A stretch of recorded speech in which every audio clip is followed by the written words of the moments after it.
What's that sound? It's For Amusement Only, the EM and Bingo Pinball Podcast. Welcome back to For Amusement Only. This is Nick Baldridge. Tonight I wanted to continue in my series of bingos that will be at the show. And by the show, I mean the fabulous White Rose Game Show that is also called the York Show. It will be October 9th and 10th, and this game we're going to discuss today will be there. Not my personal example for this one. A different collector's game will be coming. So, the game we're going to talk about tonight is Bally's amazing, excellent masterpiece, the 1963 Bounty. Bounty you've probably heard quite a bit about if you've been listening to the podcast for some time, or if you've been listening to the Pinball Podcast with Don and Jeff. One of the things that convinced me that I should probably get into podcasting about these excellent machines is that I sent them a write-up on some of the features and gameplay of the Bounty, and they sounded impressed that such things existed, so I wanted to get the word out.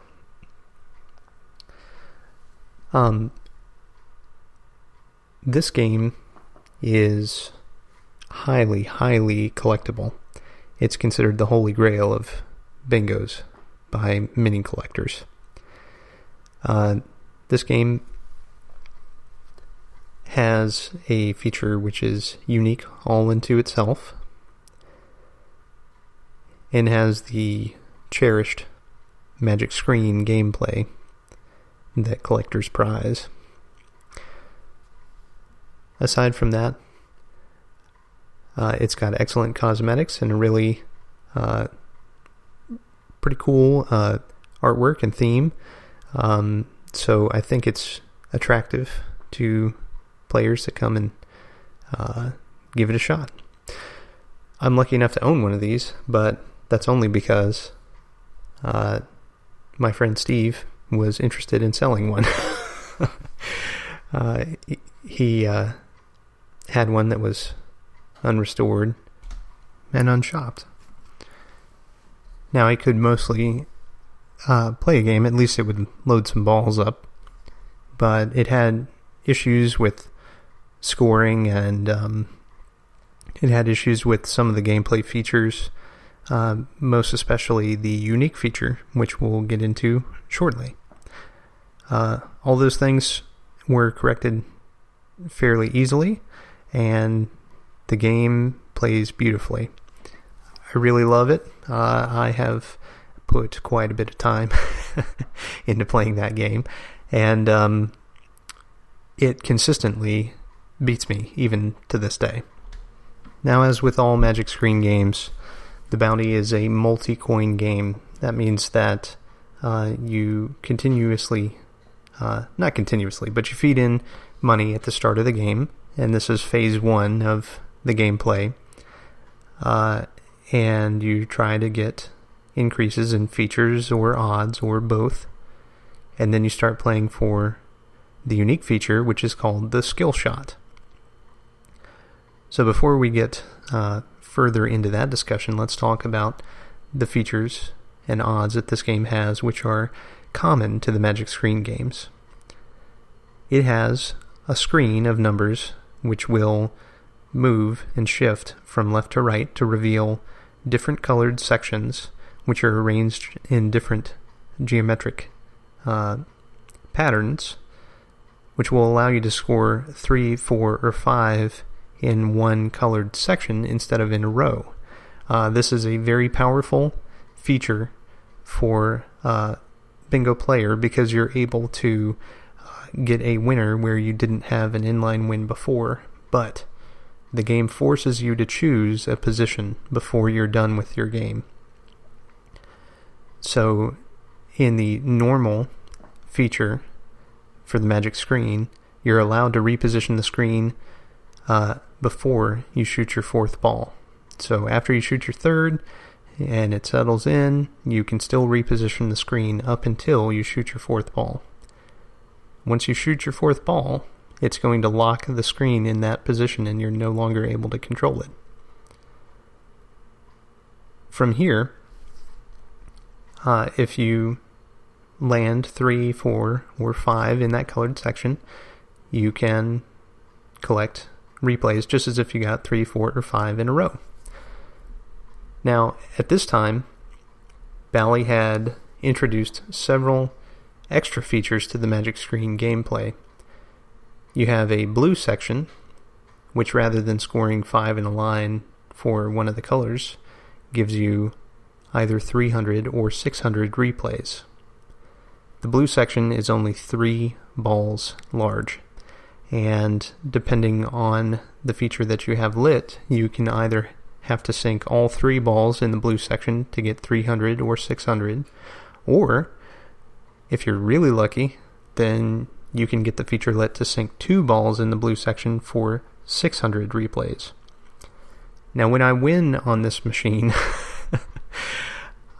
it's usually because of some kind of huge blue section event, rather than any skill on my part. Like I say, the bounty beats me pretty badly. However, I haven't played it a whole lot since I've gotten ticker tape, and now I'm able to more consistently make many of the numbers. So it's possible that the last time I got a couple hundred replays, but I haven't racked up many more than that. That was one of my best games ever.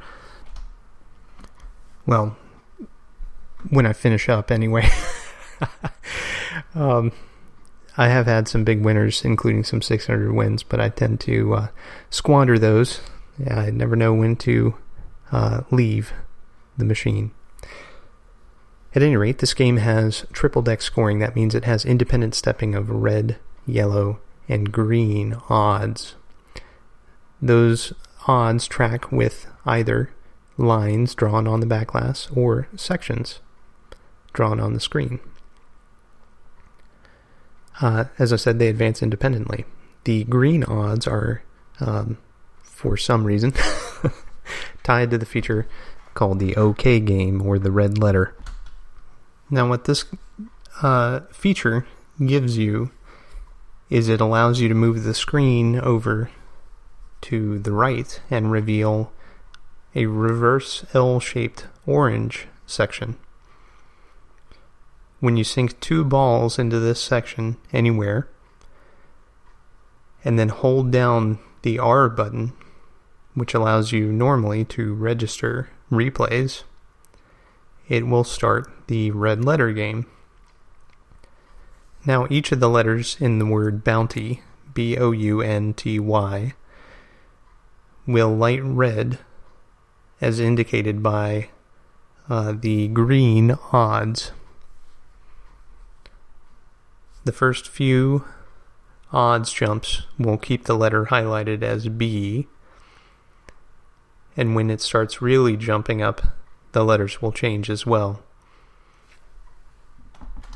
There are a total of 8 odds steps in the green, and the first 3 will highlight B.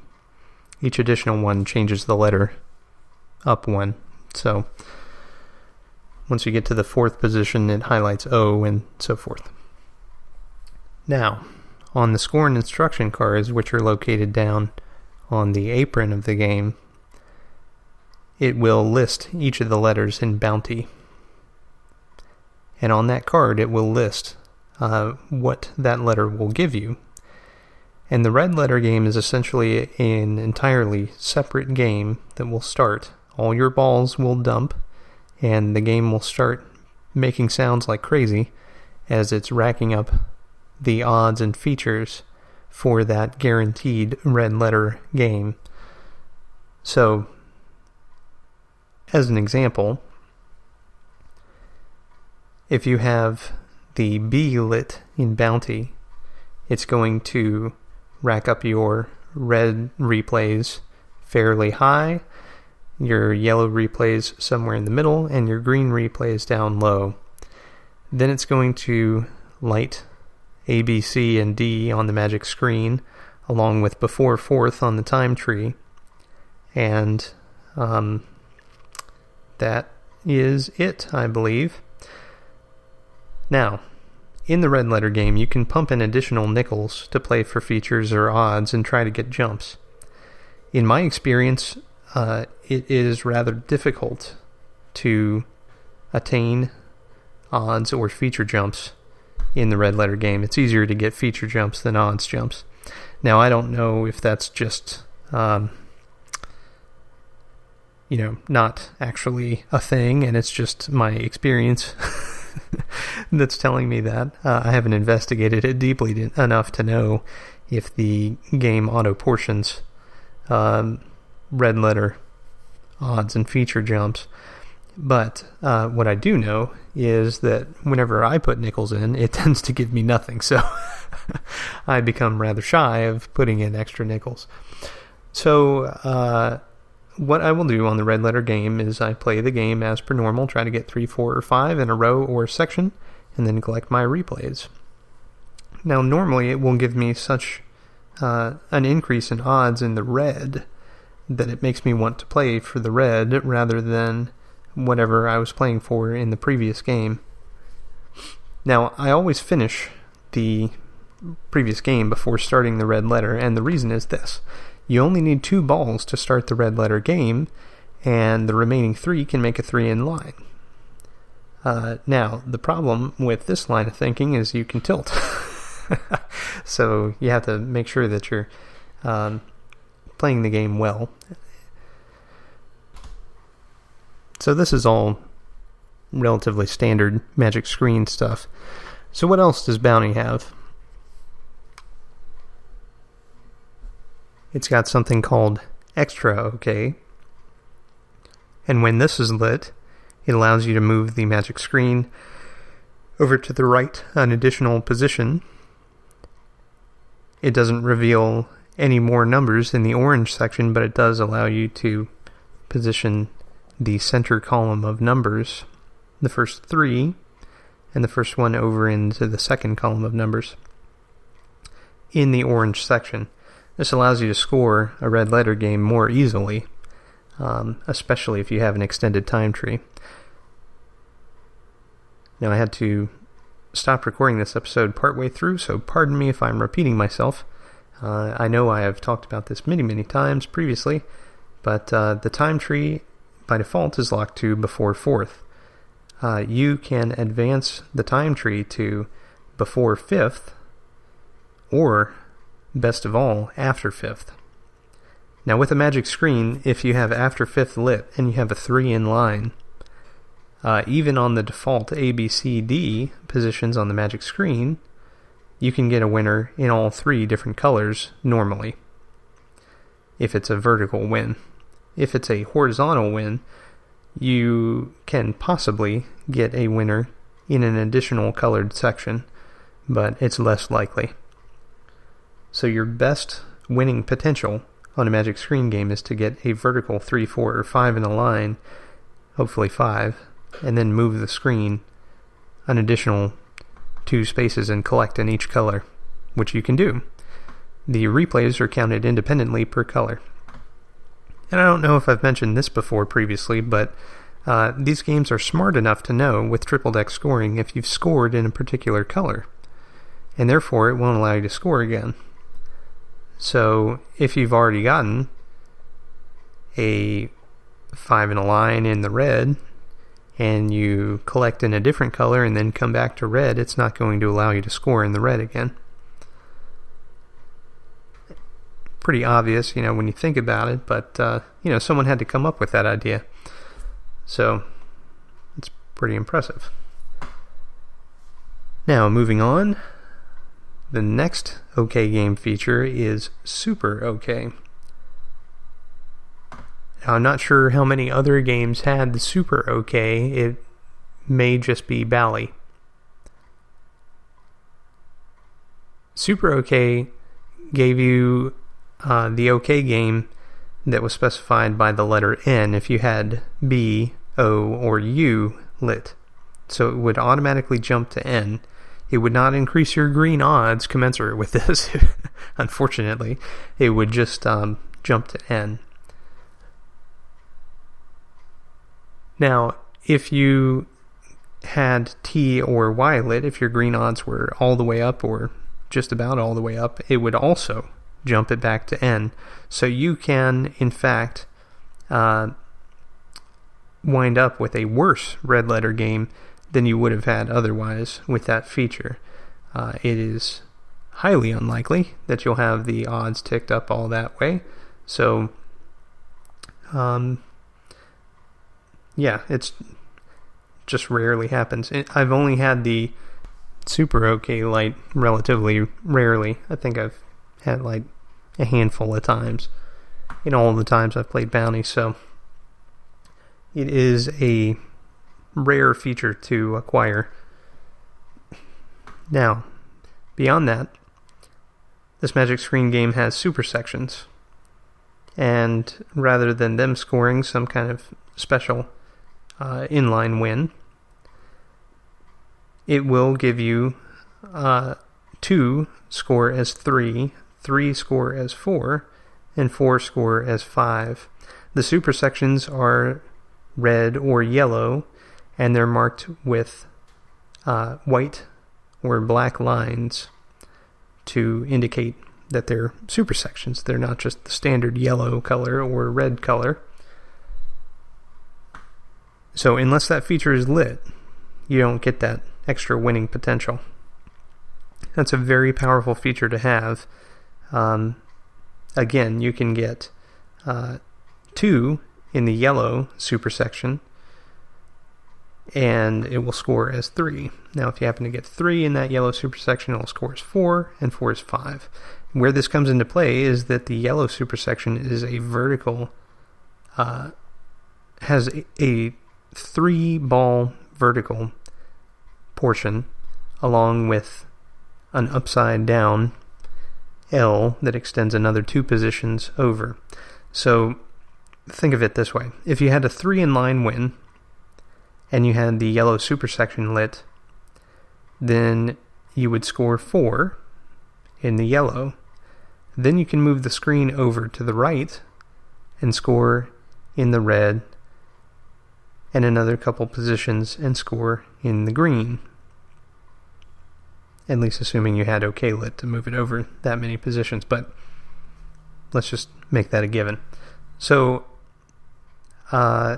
you can have a rather large win in the yellow that you wouldn't normally have just because of that super section.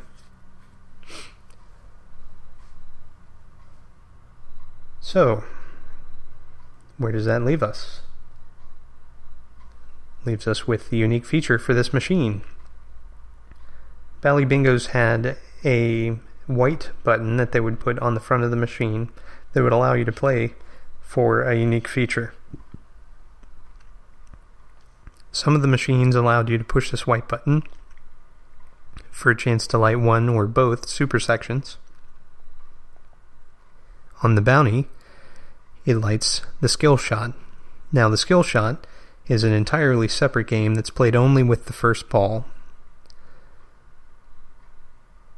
And each coin that you put in gives you a guaranteed step on the skill shot.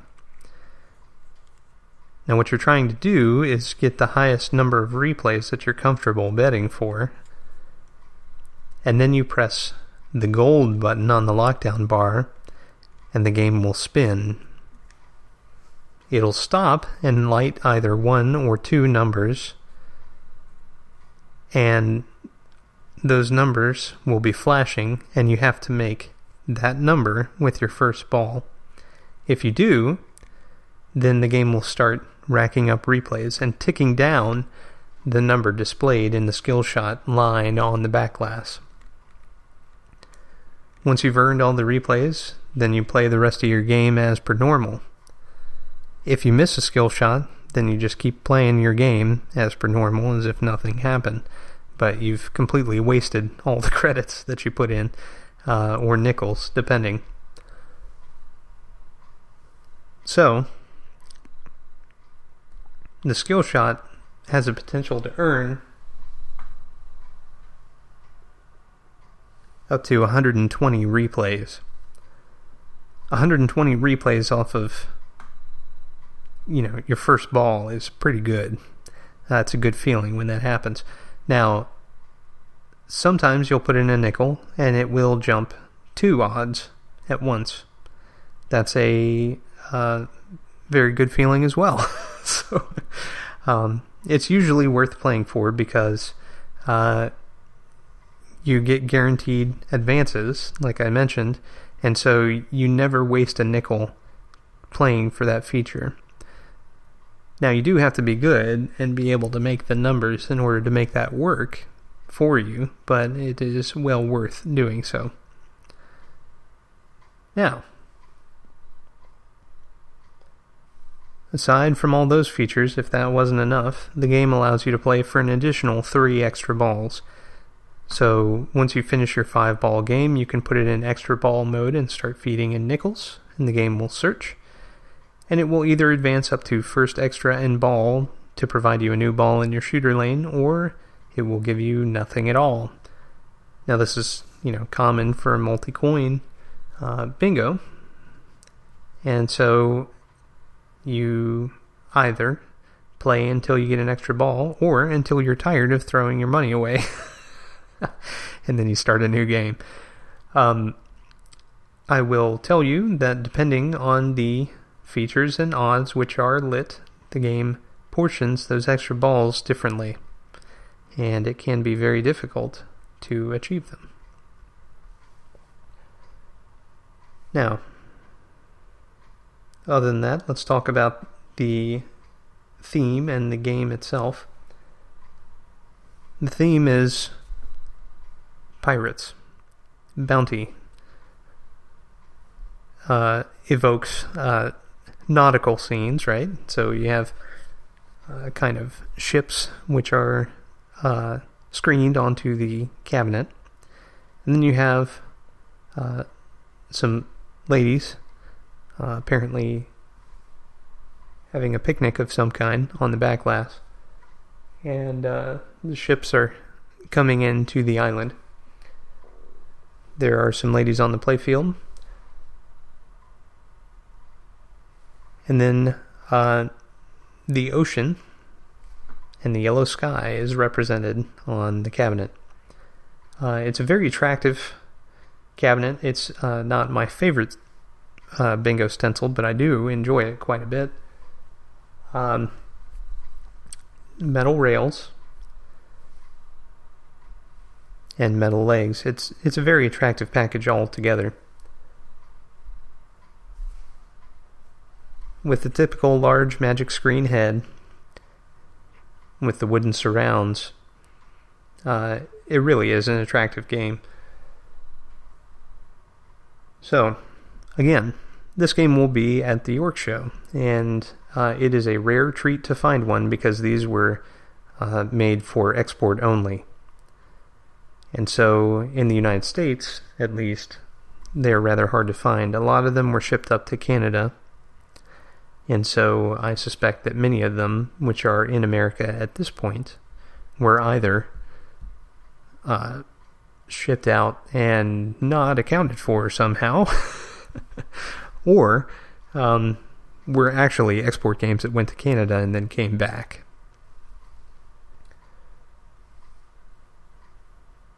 These games have the same issues that typically happen with Magic Screen games, and so when you get one, it's important to test each position of the screen, make sure that it scores appropriately, especially with the super sections and the blue sections, and the OK game. Once you've verified this, the game should be pretty darn reliable. I have, after doing the light shopping that was necessary in order to get the game working, and then some cosmetic work, I haven't had to do much of anything to the bounty. It has been pretty reliable. Now, I mentioned that the skill shot needed some extra work. This game is rather unique, not just in having the skill shot, but also in having a reflex unit which portions the jumps for the skill shot itself. So there are actually 2 reflex units in this game. There are other bingos which have multiple reflex units, but this one is unique in the skill shot. And the way the skill shot is controlled are with several different relays in the back box. And those all have to interoperate pretty nicely in order for the feature to work. So this is one of those cases where it's important to note the gapping on each of the switches relative to themselves in the relays, but also relative to the other relays which work in concert to provide that feature. I have one switch which had become fairly pitted and doesn't make great contact, and I believe that it will make it so that the skill shot doesn't light one of the lamps in my game. Now the game which is going to be at the Orc Show is going to be in 1,000% working order. It should be a thing of beauty. But that is one of the problems that plagues my game. It doesn't happen very frequently, but when it does, it is frustrating. So at some point I'll tear that relay apart and put in a new switch, but I haven't done it yet. We got a couple of those things stacking up if you have been a long time listener, and I'll get to them eventually. But I gotta stop getting in new projects for that to happen. I get too excited. Well, that's all for tonight. Thank you again for joining me. My name again is Nick Baldridge. You can reach me at foramusementonlypodcast@gmail.com, or you can call me on the Bingos line. That's 724-BINGOS1, 724-246-4671. You can listen to us on iTunes, Stitcher, Pocket Casts via RSS, on Facebook, on Twitter at Bingo Podcast. You can follow me on Instagram at nbaldridge, or you can listen to us on our website, which is foramusementonly.libsyn.com. Thank you very much for listening, and I'll talk to you next time.